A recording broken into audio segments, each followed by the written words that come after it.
একটা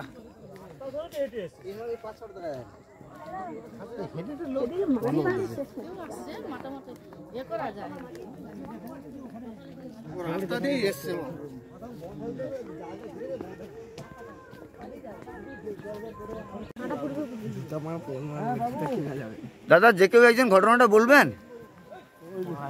ওই সেই লোক বলবে এই আর রিস্ক করে যাওয়া যায় না। 10 বলবে এই ভাই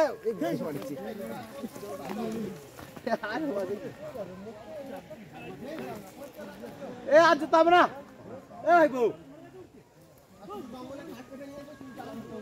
আচ্ছা চল মনে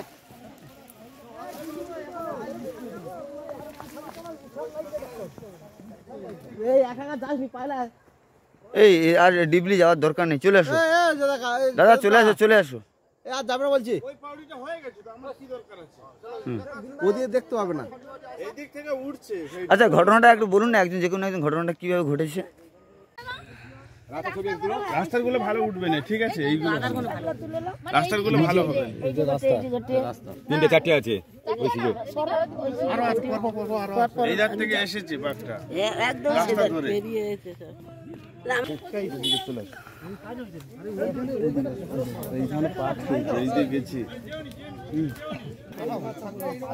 এখানে আছে বাঘটা, এখানে জঙ্গলে আছে, কেননা ওই গ্যাস করছে এখন মরা সাপটা পড়েছিল 10-15 দিন ধরে।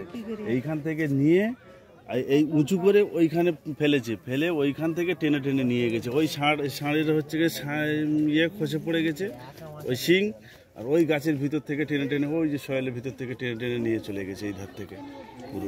এদিকে একটু ঘুরুন, ওই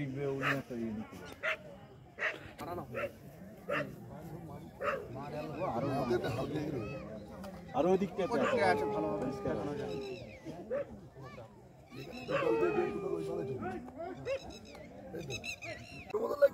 শুকনো মাটি না, শুকনো মাটি উপরে উঠেছে।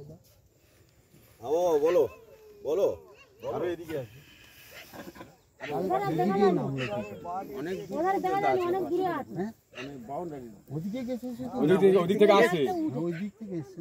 নদী বানের উপরে যাইছে। গ্রামবাসী এখন প্রচন্ড আতঙ্কতে আছে।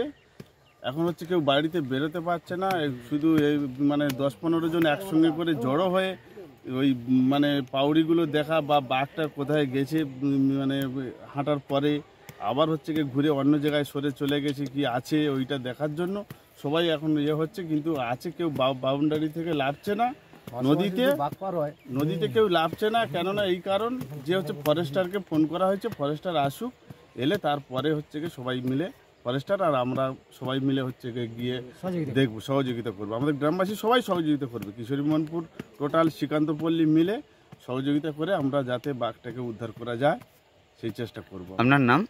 আমার নাম দশরথ দাস, কিশোরী মোহনপুর বাড়ি।